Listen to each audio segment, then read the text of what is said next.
Hello, everybody. This is Rich Hill, and welcome to the Pat's Pulpit pregame preview.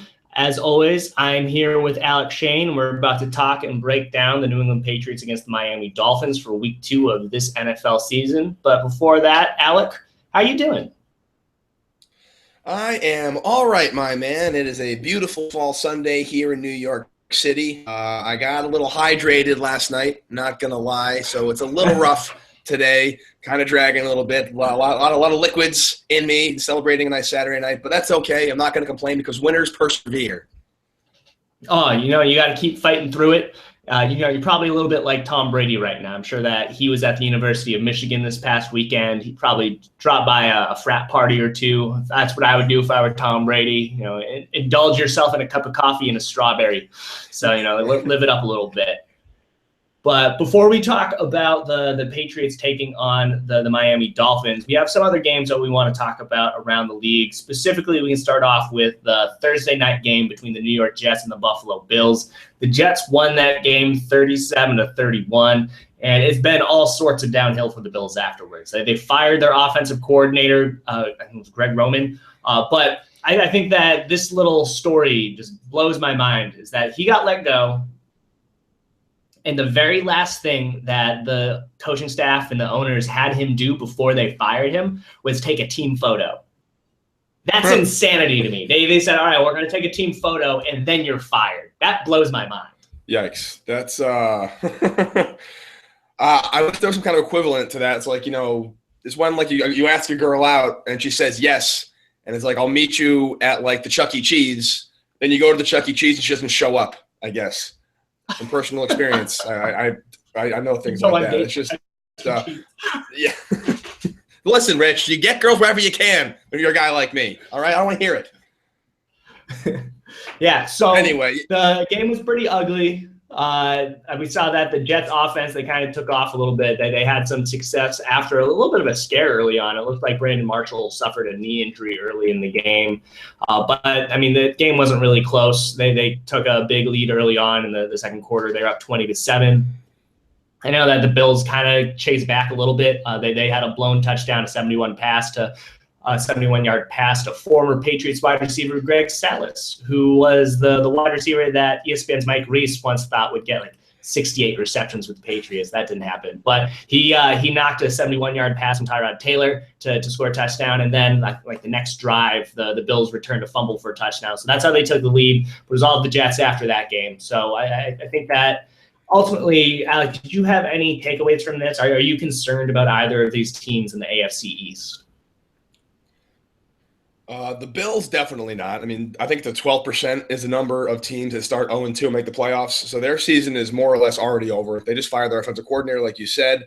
Nothing they did other than, basically their offense seems to be nothing, bomb, where Tyrod Taylor just scrambles around and hucks it, and then nothing again. That's kind of their offensive strategy. They had the fumble recovery for a touchdown. They really didn't bring anything to the table offensively. The Jets, the Jets, they have a pretty good offense. They do. Matt Forte is running like an animal right now. My question is, can he sustain this pace as a 30-year-old back? I think no, personally. I think they're going to run him into the ground. So when the Jets and Patriots play for the first time on a couple of weeks, actually not that far away, I wonder how much wear already be on his tires coming in. Because I feel like if Forte goes down, a lot of that Jets offense is going to be sputtering because he's a really huge option running and passing. And then defensively, again, it's only week 2, so we're all kind of overreacting, but Revis is not Revis of old.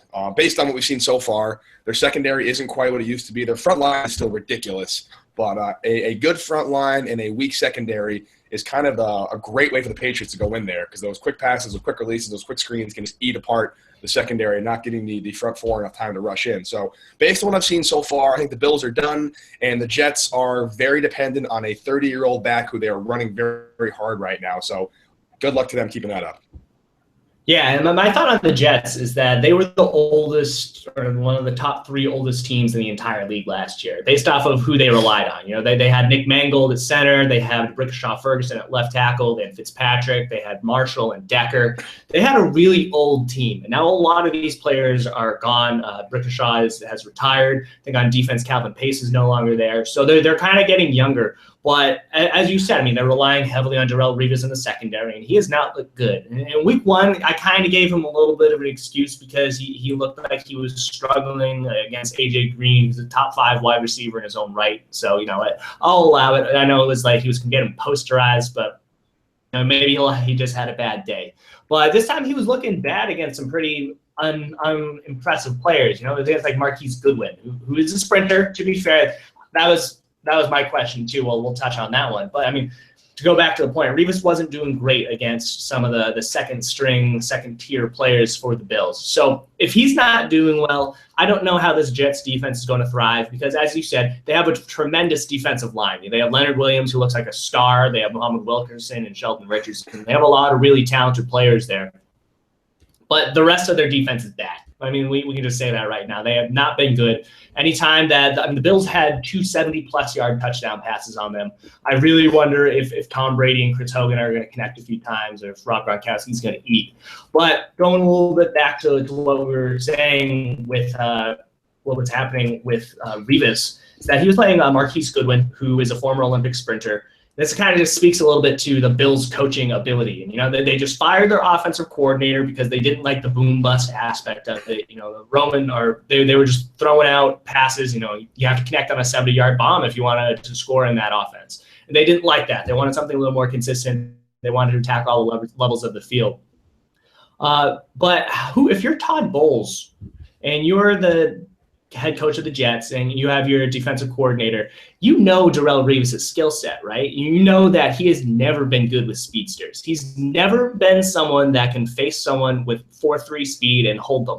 So why would you ever have him line up against Marquise Goodwin? I feel like that's just asking for trouble. Just if they want to put him on an island, put him against Sammy Watkins, who's dealing with a bad foot. I think that's just very, very questionable coaching decisions on both sides of this game. And I really think that the coaching problems is why I'm not really too worried about either team moving forward. Yeah, again, I'm not either. We did talk about how it's only week 2, and it's really hard to gauge at this point.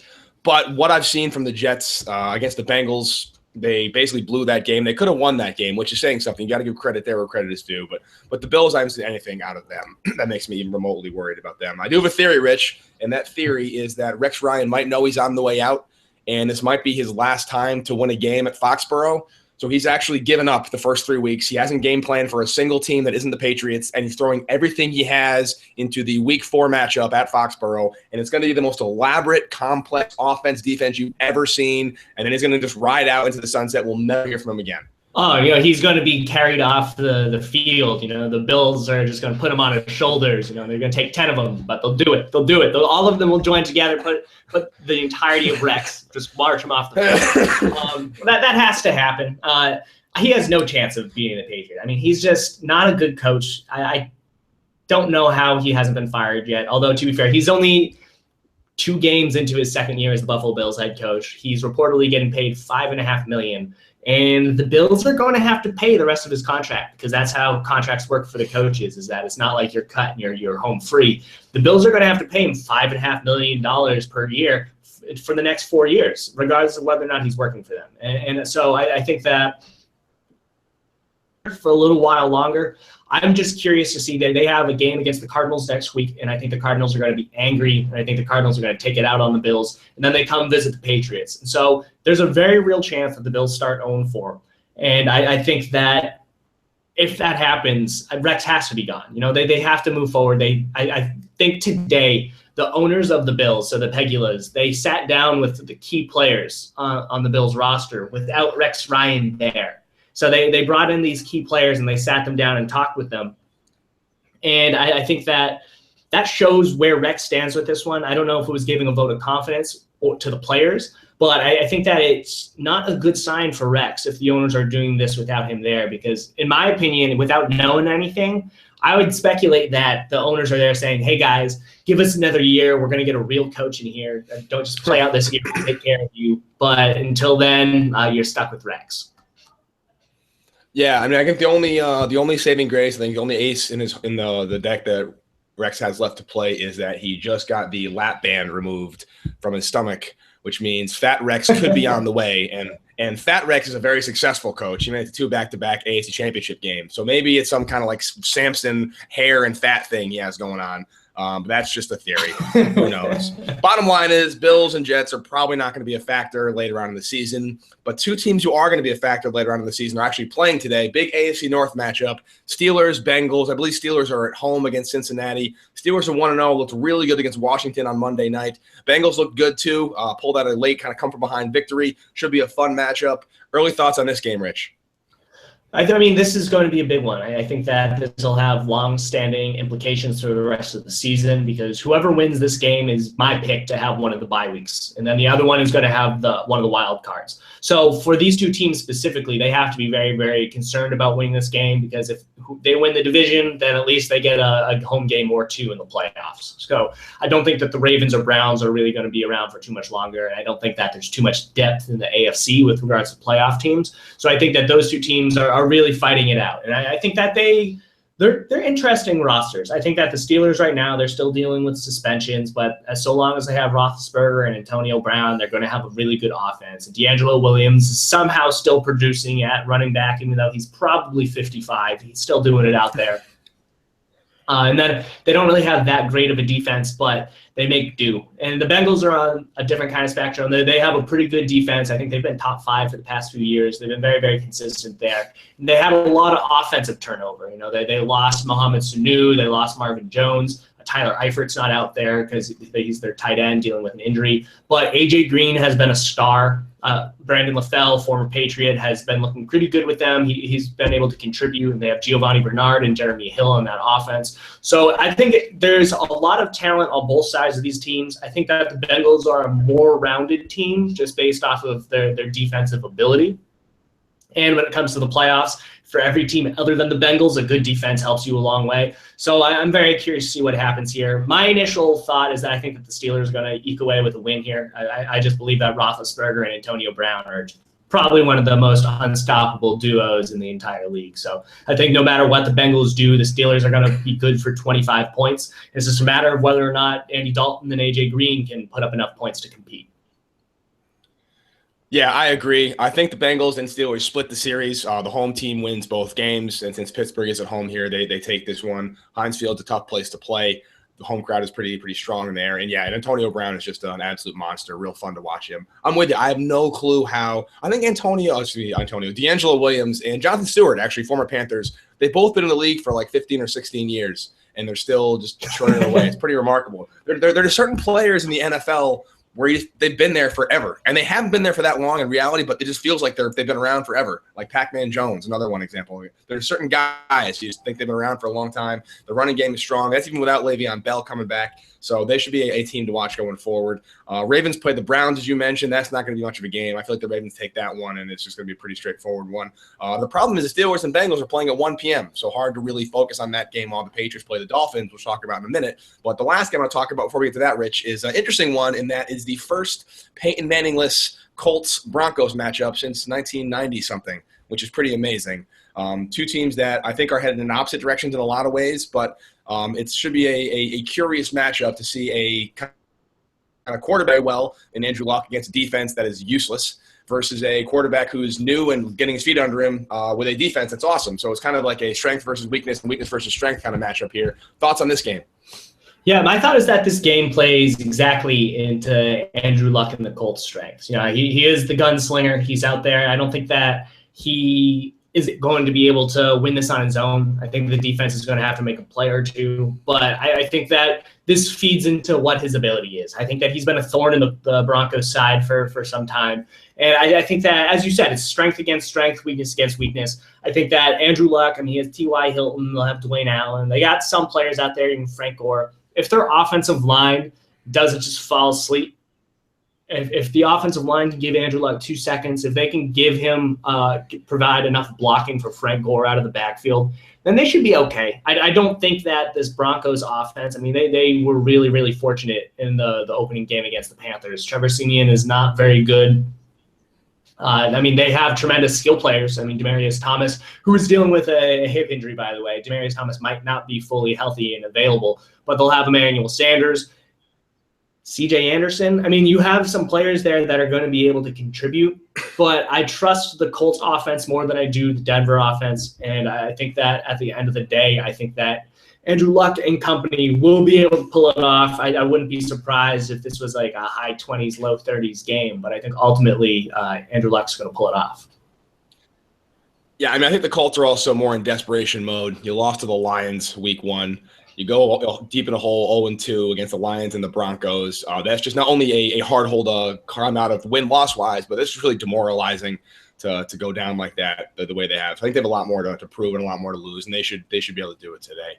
But the game that matters obviously is Patriots Dolphins. Rich, I'm not going to lie to you, man. I'm a little worried about this game. I feel like a lot of people are very happy, and rightly so, about the Cardinals' result. We're 1-0. No one had them going 1-0. Jimmy Garoppolo is the second coming of Tom Brady. It's time for a 19-0 season. They're going to destroy everybody, kill everybody. Tour is back on. Here come the Dolphins. I don't know. I just feel like this game has a lot of things that can go very, very wrong, and I'm a little worried about it. Am I off my rocker for thinking this way? No, I agree with you. I'm in the same exact boat. I think that we watched this Patriots team play their heart out against the Cardinals. They're out there. Every single player gave their all. You could just see with the post game in the locker room, everyone was just through the moon. You know, they were all celebrating. They were all crazy. I think that I wouldn't be surprised if they came out a little bit flat here, just based off of last week's just the immense lift and question that they had to answer. And I think that Jimmy Garoppolo, he could be fine, but we can go through the inactives right now. There's no Rob Gronkowski. There's no A.J. Derby. Nate Solder will be playing. Shaq Mason will be playing. Marcus Cannon will be playing. I think that this offense is going to be in an interesting spot. We'll have watch this Dolphins defense stifle the Seattle Seahawks last week. And I mean, we know Russell Wilson suffered an ankle injury, but they just dominated them. The Seahawks offense did not look good. They are slow starters every year. That is true. But this is a defense that the Patriots need to respect and take seriously. I know that they did that against the Cardinals, but also they can't settle for field goals like they did against the Cardinals. They need to punch it into the end zone. So Garoppolo is really going to have to step up. And there was an interesting podcast this week with former Patriots executive Michael Lombardi, and he was on The Ringer with Bill Simmons. And they were talking about the most important play in NFL, and he called it the 4-point play. And it's when it's in the red zone, and it's a third down play. And that basically what happens here is that if you convert that third down, then you get a new set and you have a far greater chance of scoring. But if you don't convert it, you have to settle for a field goal. So you're dropping from a 7-point chance to a 3-point chance. And the Cardinals were really good against the Patriots. They stopped them. And I think that the Patriots need to step up, and both on offense and defense, and take advantage of those plays, because that's how they're going to win. Because I don't think that they're going to have the same margin of error that they had last week. I mean, you're not going to be able to turn the ball over twice and expect to win this game. So I think that there's going to be a lot of questions for this offense. And so, Alec, my question to you is, which matchup for the Patriots on offense will you be most attentive to, and which ones do you think is the most important? I think the most important matchup is they kind of go hand in hand, but I think this big strength of Patriots is the quick release offense with Edelman, with Amendola, with James White. DJ Foster is active today, so maybe he sees the field for a little while. These quick release receivers versus a relatively weak Dolphins secondary. I don't think any of the Dolphins secondary is a shutdown corner. Byron Maxwell is probably their best player in the secondary back there, in my personal opinion. And that defensive front line with Ndamukong Suh, I believe Maury Williams is active today. He should be playing despite the concussion protocol he was following all week. There's a lot of reason to get to Jimmy Garoppolo early. Nate Solder is in, like you said, but he's a question mark. They could get in the backfield very quickly. So those quick release receivers, Edelman always has a good day against Miami. His stats are through the roof when he plays this team. So the big matchup, the big offensive weapon to me today is going to be getting that ball out of Jimmy's hands quickly, getting him to his outlet receivers, and letting those guys make moves in space via screens, via slants, via quick ins, and the like. No, I agree. We talk about the matchups too, because I think that Bill Belichick highlighted a few matchups that he's definitely going to be looking at. One of them is Ndamukong Suh, like you said. And Ndamukong Suh lines up against the right guard more often than not, and that's rookie Ted Karras. Or it's going to be sophomore Shaq Mason, who has a broken hand. So either way, Ndamukong Suh has a huge advantage there. So I am going to be very curious to see if and how the Patriots manage this. Are they going to give him support to Karras or Mason with David Andrews? Are they going to leave rookie Joe Thuney on an island versus the other defensive tackle? There are a lot of questions, but I wouldn't be surprised if we saw David Andrews give support. But that just kind of opens up the Patriots to some blitzes from the linebackers, because Kiko Alonso and Jelani Jenkins are two of the fastest linebackers in the league. They can go penetrate into the backfield, and that's exactly what the Miami Dolphins defense wants to do, because their defensive front is managed by, I believe it's Jim Washburn, I want to say, but he's a big fan of just sending guys into the backfield as much as possible. And the Patriots offensive line is going to have to step up. Whichever running backs are out there in blitz pickup are going to have to step up, and Jimmy Garoppolo is going to have to throw the ball quickly. So my focus will be at that right guard versus Ndamukong Suh battle.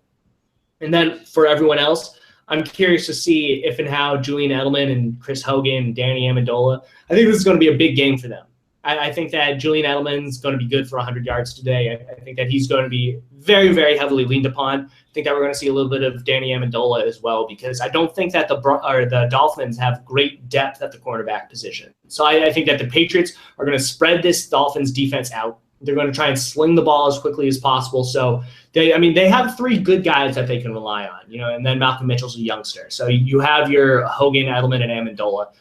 I would take Amendola or Hogan against any number 2 or number 3 cornerback on the Dolphins. And I think that that's really going to be where the Patriots win. And they're going to have to be sure to get those players open and get them the ball so Jimmy Garoppolo doesn't have to stand in the pocket and face the pressure. Yeah, completely agreed. I think spreading out's the way to go. A lot of empty sets, a lot of shotgun with a receiving back like White, possibly Foster in the backfield to spell. Obviously, the real question always has been with these shorter backs is blitz pickup. That's going to be an important factor today as well. So hopefully White's working on his blitz pickup game in the offseason, because I'm sure we'll see. I'd love to see Kiko Alonso going through an A-gap and White have to pick him up. That should be interesting to watch. So, Rich, offensively, who is your Patriots X factor today?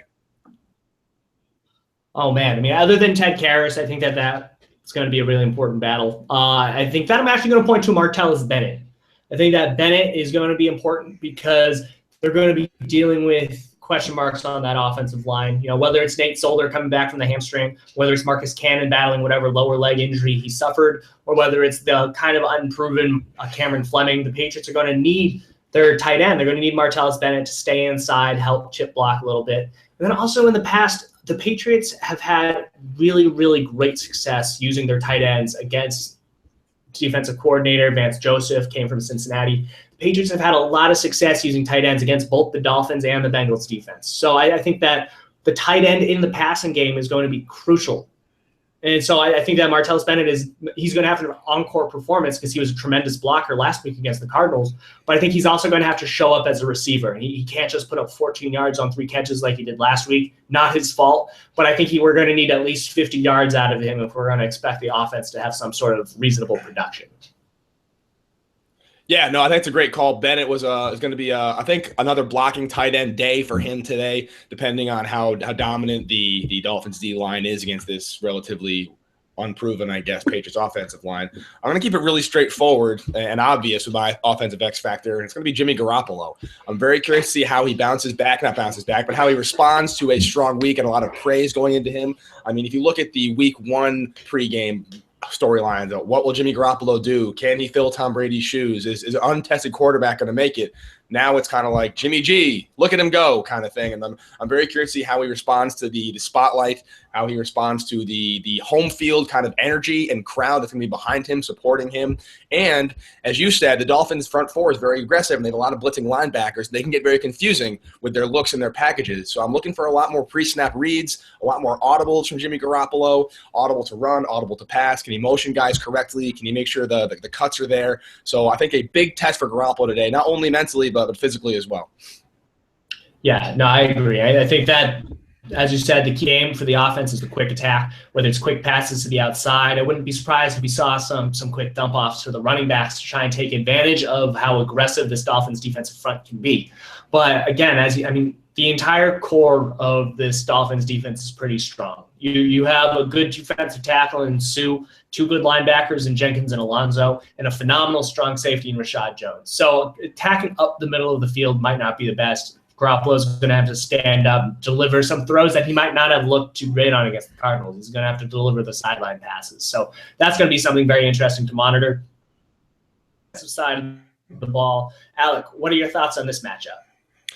Yeah, no, it's funny. It's tough to really gauge. The only real game tape we have on the Dolphins is the Seahawks matchup last week, where they effectively held the Seahawks to basically a last-minute touchdown drive to win that game. But again, that Russell Wilson injury is something to really factor in, because I feel like a big part of that Seahawks offense is Russell Wilson just scrambles around the backfield for a while, runs back 15, 20 yards, runs forward 15, 20 yards, and he kind of hits somebody who's open after the play breaks down. Not in a bad way. I'm not necessarily knocking Wilson for that strategy. He's very, very good at it. But it's hard to really gauge a defense based on a quarterback who's injured and couldn't really use his best weapon. I do think that the Miami defense and Miami offense, has a lot of weapons. I think Arian Foster is a good back, kind of a Matt Forte problem in that, like, he's injury prone and who knows when he's going to be able to just break.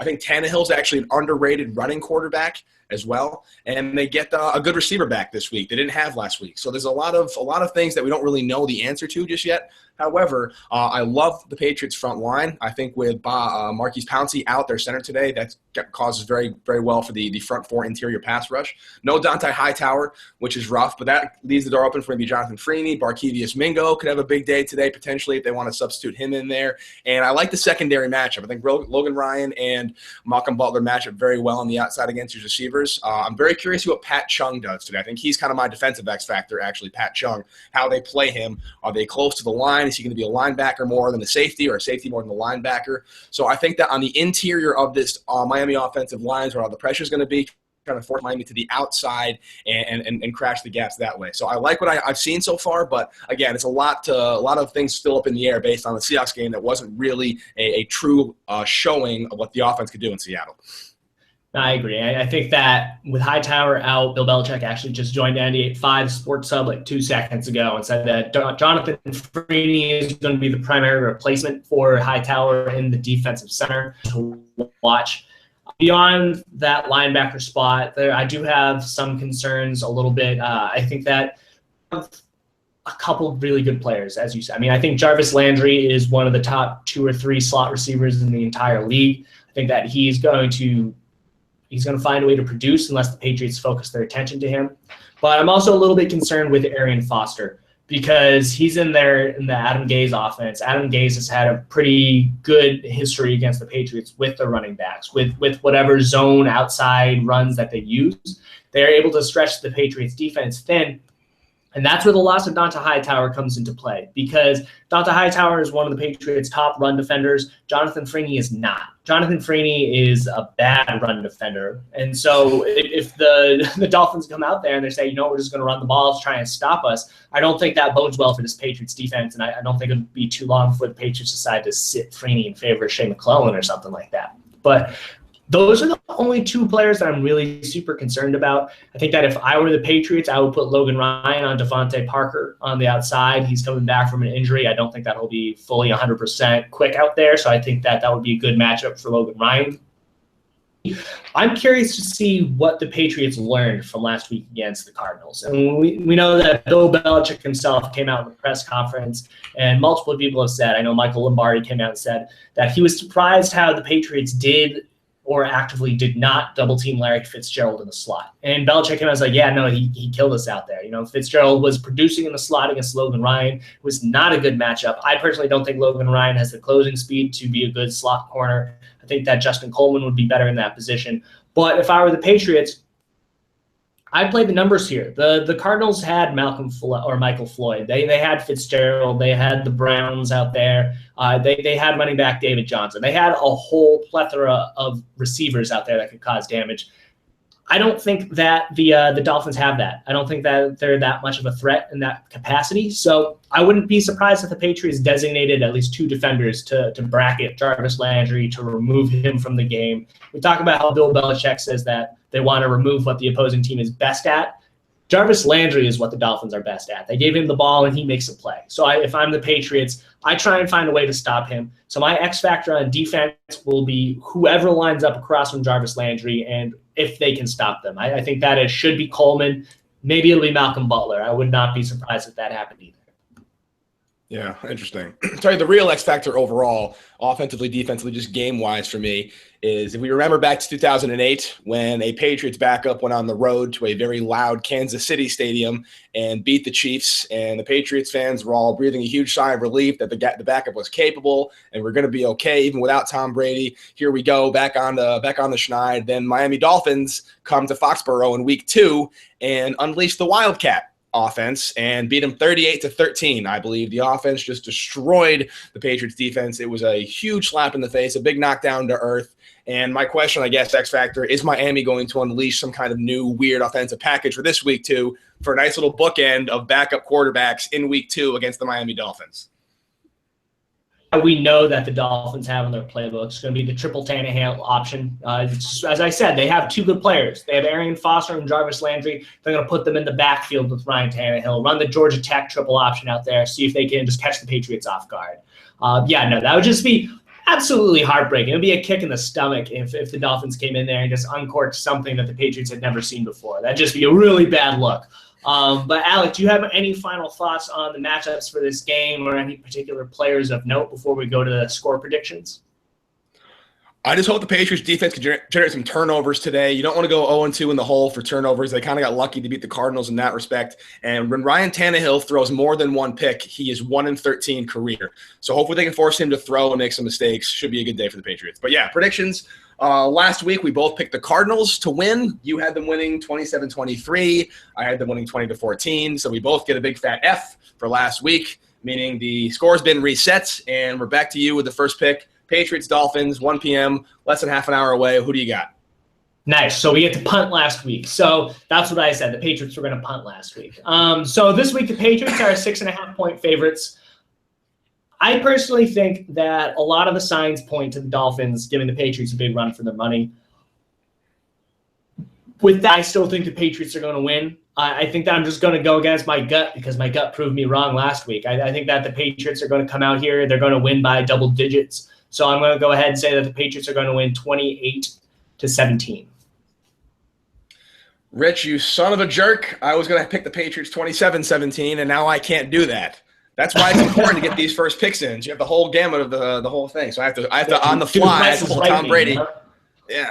I got to pull a Tom Brady and call an audible. On the plus side, again, if the Patriots do drop this game for whatever reason, it's not the end of the world and actually may end up being a good thing for them, kind of the slap in the face they needed, get them back to reality, get them to focus again. And I would be a little more nervous about this game had Belichick not come on to a press conference earlier in the week and talk about how he's still sick over the 2015 season closing game against Miami, where the coaching staff made some really bad calls. No one played that well. Like, that still eats at him, that one particular game. So I think he sees this as a chance for him to right the ship, so to speak, and do a better job. I think the Dolphins going to keep this close, maybe going into halftime, maybe even with a lead. But I think the Patriots are going to pull away in the fourth quarter. So I'm going to go Patriots 21, Dolphins 14.